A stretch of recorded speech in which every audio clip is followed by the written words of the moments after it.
what if Anakin learned Shatterpoint in the Clone Wars? Let's explore the depths of it in the video. The Clone Wars rage across the galaxy, throwing the Jedi and the Republic into a war they are unprepared for. These thoughts run through Mace's mind as he walks through the Jedi Temple, observing the young knights and Padawans training as they might soon be forced to march onto the front lines. His eyes fall on one Padawan in particular, Anakin Skywalker, who is training alongside his fellow Jedi. Although Mace has his doubts about him, he can see the potential in the young Padawan, as he acquitted himself well during the Battle of Geonosis, surviving what many more experienced Jedi failed. While some may say it was pure luck, Mace senses there is something more and considers the idea that he is the chosen one. Although hard to believe at first, he has to admit his powers are considerable, and Jedi with such capabilities need to be nurtured and trained if they are to have a chance of surviving this war. As Anakin finishes training, Mace approaches him. When he draws closer, it is as though he is looking into a mirror, and all around the Padawan are a series of hairline fractures, a shatterpoint that can change the galaxy. Skywalker, a moment, please. What is it, Master? I would like to commend you on your accomplishments in the recent battle, but you must know this will only be the first of many trials you will face. If you are to survive, I believe you will require more training. I understand, Master, and I appreciate your concern. Obi-Wan continues to train me every day. I am afraid that the usual Jedi training might not be sufficient, especially in a war of this size. No, I have something else in mind. The battlefield is a place of chaos and uncertainty. So much can change in an instant, and this can be deadly if you are not prepared. I wish to teach you how to find these opportunities in ways that no one else can. Do you wish to teach me about Shatterpoints? I do. And make no mistake, young one, I am not doing this on a whim, nor will I teach many others this technique. I do this because I believe you have what it takes to handle this technique. Now, am I right to think this? Or should I search for one more able? No, I'm your guy, Master. Mace smiles, and the next day the two begin their training. However, instead of staying in the Jedi Temple, Mace instead takes Anakin to one of the new barracks for the clone army to observe them train. They watch as the clones march and conduct drills, with Anakin ordered to observe them closely. He closes his eyes and senses their presence. To him, it is like a great mass of people, thousands of souls, all unique, but mixed in one mass. However, this is precisely what Mace doesn't want Anakin to see. Instead, he instructs him to focus on the clones as individuals, looking at them one at a time and then zooming out. Suddenly, things begome to grow clearer. Instead of a single group, he can make out the details more, as thousands of figures make up the larger group. Mace nods in approval and tells him that this is what Shatterpoint is. Most Jedi see the Force as a great field of energy, something flowing and fluid, but monolithic. Shatterpoint is about making out the smallest details within this mass. Rather than a huge wave, it is a spiderweb with everything interwoven and playing a role. To emphasize this point, the Jedi show how the clones act, fighting as squads, each with a specialty or task and supported by different means, whether that be air support, artillery, or armor. All of these have the potential to upset the battlefield if they move it at the right time. That is another important point of this ability, to seek out opportunities. If the Force is a web, to break it, Anakin must find the critical points to strike. They watch as clones run simulations, imaginary battles meant to prepare them for the real thing. For Anakin, they are chaotic and unpredictable, but the clones see it differently. They fight with purpose and are always on the search for opportunities to strike, taking advantage of weaknesses wherever the opportunity presents itself. But Mace soon has Anakin using this ability in action. His raw talent and deep emotional connections make him uniquely attuned to the ability. During a sparring session, Mace challenges Anakin to identify the Shatterpoint in their duel. Anakin's insights astonish Mace, who begins to see that Anakin's potential surpasses even his expectations. As Anakin's training progresses, he begins to apply Shatterpoints in his missions with Obi-Wan, On a mission to rescue hostages on a Separatist-controlled planet, Anakin identifies the critical vulnerability in the enemy's defenses and executes a daring plan that saves the hostages with minimal losses. Soon, Anakin begins to put this ability to the test as he passes his trials and is made a Jedi, given command over his own legion. He soon proves his mettle on the battlefield as Anakin puts Shatterpoint to good use. While some clones initially find Anakin's method of command odd, sending them out to locations that make no sense to them, they soon learn to trust him once they see the results. Anakin has an unusual method of fighting, sending his men out in broad skirmishes and sometimes all-out attacks on CIS forces, seemingly for no purpose or no strategic advantage, but then sending units out to places they least expect. However, rather than appearing like a madman, Anakin has an almost uncanny talent on the battlefield, finding weaknesses and opportunities amidst the tiniest details, whether it is something like an unguarded passage, a malfunctioning droid unit, or a nervous commander he can find and take advantage of. He becomes what some might call an instinctual general, a general who does not rely on strategy, but creates opportunities on the battlefield to stem the tide. While this involves taking great risks, it almost always pays off for Anakin, and it helps that he leads the charge to create these openings himself, while also raising the morale of his soldiers. Word of his uncanny ability spreads, earning him a reputation as an instinctive and brilliant tactician. However, Mace warns Anakin that Shatterpoints can be dangerous. Moments like these are fleeting, and chasing them can be dangerous. More importantly, not everyone can see what he does, and it can lead him to overfitting. The Clone Wars escalate. Anakin's mastery of Shatterpoints makes him a key figure in the Republic's war effort. He wins battles others deem unwinnable, and he can almost always outfight the droids who rely solely on strategy. One person who takes notice of this is Palpatine, who watches Anakin with growing uncertainty. While he could certainly be a powerful ally, he also sees the danger in trusting Anakin. Interacting with him runs the risk of exposing himself to the Jedi, who could sense a Shatterpoint. Instead, Palpatine tries to turn Anakin against the Republic and the Jedi first, to let his feelings get in the way. During a mission to liberate a war-torn planet, Anakin is tasked with bringing supplies to the populace who are suffering from famine. The mission seems fairly routine, but for some reason he finds his efforts stymied as supplies seemed perpetually short. CIS raids are blamed for this effort, and Anakin begins hunting the forces responsible for these attacks. But even weeks later, the situation does not seem to change. However, Anakin feels the Force pulling him towards a civilian starship, one not affiliated with either side. As he investigates the ship, he finds all the missing supplies. An interrogation reveals that corrupt Republic politicians are exploiting the war for personal profit. Supplies meant for refugees are being diverted and sold on the black market, leaving innocent civilians to suffer, which the Jedi failed to notice. Anakin's heart breaks as he witnesses the true victims of the conflict, the countless men, women, and children caught in the crossfire. This revelation shakes his faith in the Republic, planting seeds of doubt about the very cause he is fighting for. Palpatine jumps at this opportunity, using it to further sow dissent as he pushes Anakin to the fractures within the Jedi Order. He sees how the council members are increasingly divided over how to conduct the war, some wishing to maintain their current role as peacekeepers, and others wanting to take a more active role. Anakin, whose entire success depends on decisiveness, finds himself unimpressed. Sensing Anakin's inner turmoil, Chancellor Palpatine seizes the opportunity to manipulate him further. Palpatine subtly shifts Anakin's focus to the suffering of the people. However, Palpatine's manipulation backfires as Anakin begins to sense that something is off. While it is true that the Jedi bear blame for this, Anakin senses something more, a vague sense of wrongness in Palpatine, like cracks starting to form around him, though it is too vague to tell. Instead, Anakin starts to think it's simply due to corruption that Palpatine enables this kind of behavior.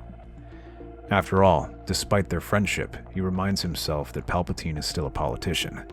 Anakin resolves to distance himself from Palpatine and focus on the battlefield, where he can make a larger change in the galaxy.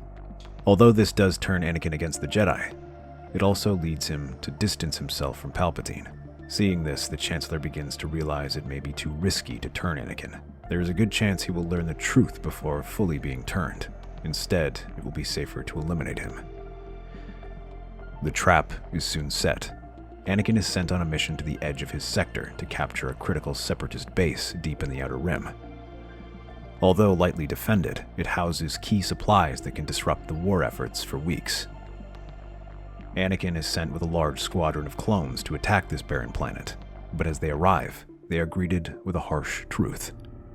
From being a minor stronghold, it is a heavily fortified base. Before they can react, the droids begin to pour out in wave after wave, bolstered by artillery and air support. Anakin orders the clones to get into a defensive position. The clones hurry and make ditches and trenches and try to take cover as the droids pour fire down on them. He tries to protect his soldiers, getting cover for them as they retreat and look for more defensible positions. But as bombs and artillery rain down on them, his soldiers begin to retreat. But to where? His jaw tightens as he surveys a nearby ridge. The shatterpoints are everywhere, threads of fragility and inevitability crisscrossing the chaos below. But one looms largest of all on the ridge, and he orders his men to retreat there. To their relief, the section is unguarded and allows the clones to reform while reinforcements bring troops to the ground. This doesn't make any sense. Our intel didn't mention anything like this. We've been set up. This wasn't an accident. He pauses to survey the battlefield, watching as droid forces surround them, getting ready for a siege. Rex, send word to the fleet to send reinforcements. Apo, form up on the troops. We need to hold out until our fleet can return. However, they soon receive reports with troubling news. The fleet will not send any reinforcements. The Jedi command sees how serious the battle is and how badly misinformed they are, and instead orders a full retreat. Though some men wish to follow through, Anakin senses something amidst the chaos, a shift in the winds that promises victory. For the next few days, Anakin holds his position, skirmishing with the droids and sending smaller forces out to probe their defenses. Finally, he sees it. A break in their formation on the far left as the terrain is too difficult to fortify and separates them from the rest of the army. We're gonna punch through their left flank. Hit their artillery hard and fast. It's their linchpin. Take it out, and the rest will collapse. With respect, sir, that's a suicide run. Not if we move fast enough. Trust me, Captain. I can see the path. Yes, General. The battle that follows is a blur of chaos and carnage. Anakin leads from the front, his lightsaber blazing as he carves a path through the droid ranks. Behind him are two companies of men who make up the assault force. They smash through the advancing droid forces, who, while still having a numerical advantage, lack the support from the rest of the army. Anakin continues to fight, not slowing down and allowing his clones to fire grenades and missiles to destroy the armor and cut a path through the artillery. Rex, meanwhile, keeps the forces on the ridge and holds the droids' attention, preventing them from supporting the other armies. Eventually, Anakin reaches the gun emplacements and disables the artillery. With that, the rest of his fleet can deploy reinforcements, securing the stronghold. However, the casualties are severe, as of the hundreds who accompanied him, only a few dozen remain. That is on top of the many other soldiers who died trying to hold the droid forces back. We won, sir. Barely. But we lost a lot of good men today. And for what? A lie? This war. It's breaking everything. Everyone. He looks toward the horizon, his Shatterpoint ability revealing the fractures in the Republic and the Jedi Order more clearly than ever. His entire vision fills with these cracks. What do we do now, General? We find out who set us up. When the Jedi see Anakin returning, they shower him with praises, congratulating him on surviving the impossible and managing to turn the battle. However, these words ring hollow in his ears as he recalls just how many men he lost to get where he is, and he brushes their praises off. There are more important issues at hand, like finding out who set him up. Mace urges Anakin to control himself, sympathizing with his loss, but reminding him this is the way of war. Anakin seems to heed these words as he spends the next few days in meditation, recovering from the battle. After the chaos that happened, the Jedi are happy to let him rest. But this provides him with little relief, as while Anakin meditates, he searches the Republic for Shatterpoints, trying to make sense of everything that's happened. After years of using this technique, he can now zoom out and see large areas of the Republic. But the sight that he finds is not welcoming. He sees cracks starting to spiderweb across the entire city. In the Jedi Temple, the barracks, and the underworld, it seems like everything is working together to bring down the Republic. However, none seem as serious as the cracks he sees in the Senate. The entire building looks like it's one blow from shattering into pieces. One name seems to stick out from the rest: Palpatine. However, Anakin cannot confront him without proper evidence.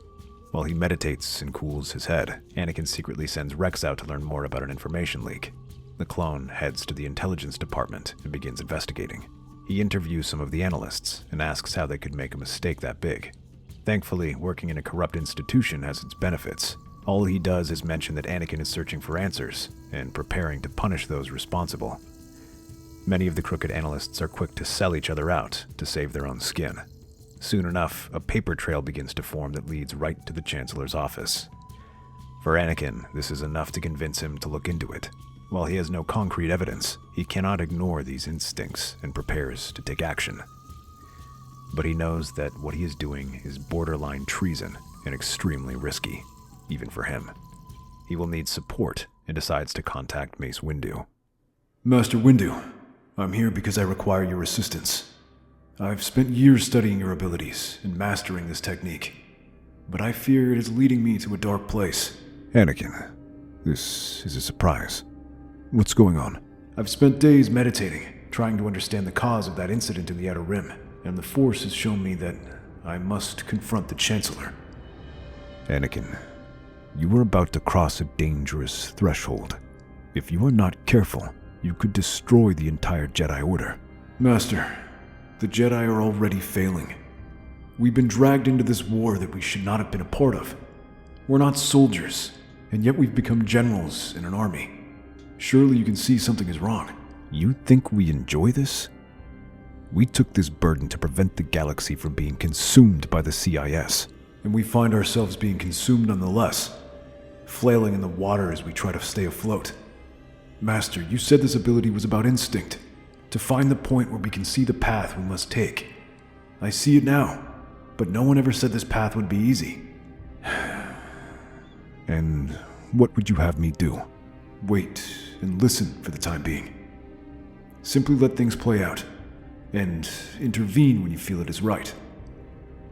The air crackles with tension as Anakin Skywalker strides into the Chancellor's private chambers. The opulent room is draped in crimson and gold, but hidden beneath the polished veneer of this chamber lies a darkness he can no longer ignore. With Rex information in the datapad, Anakin makes his way to the Chancellor's office. Palpatine rises from his desk as Anakin enters, his warm smile failing to reach Anakin's eyes. Anakin, my boy, to what do I owe this pleasure? This.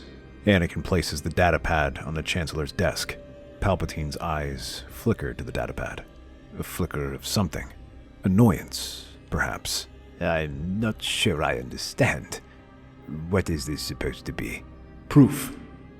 Proof that someone in your office leaked false intelligence to the Separatists.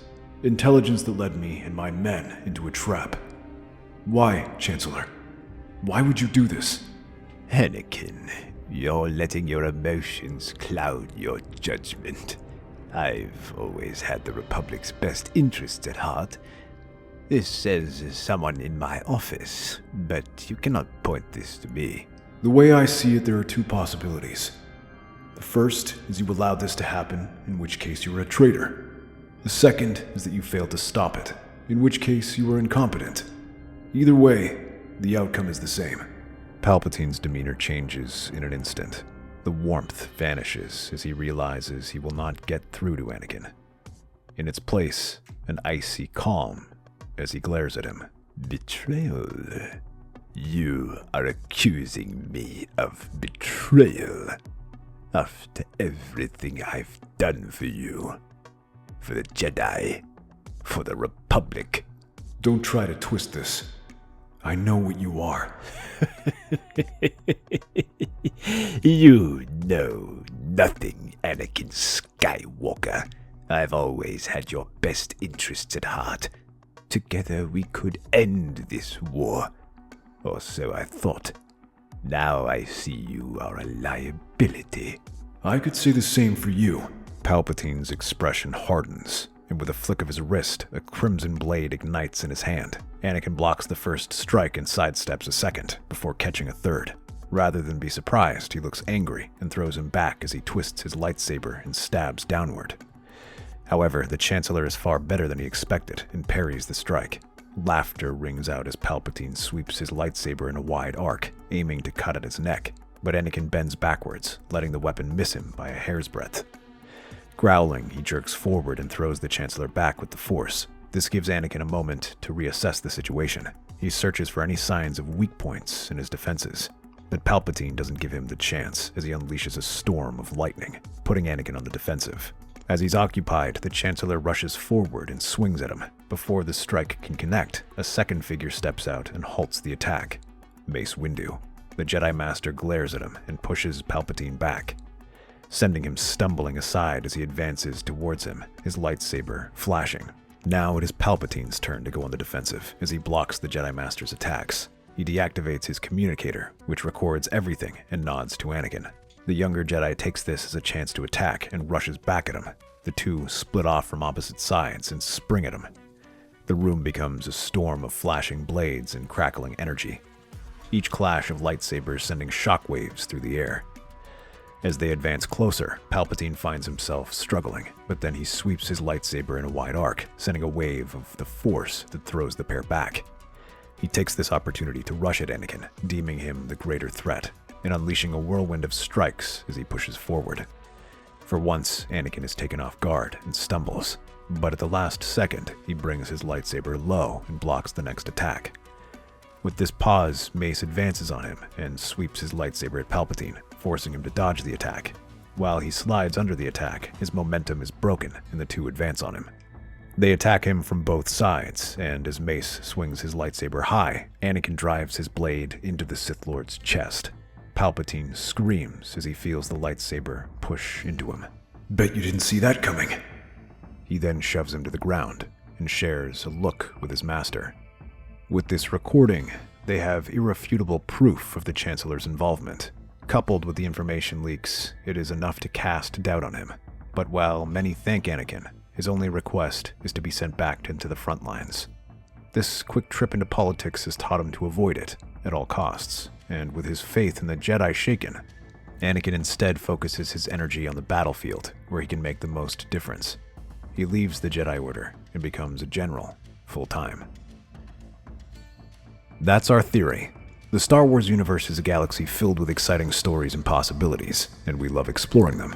If you want to accompany us on this journey to a galaxy far, far away, then please like, share, and subscribe to our channel.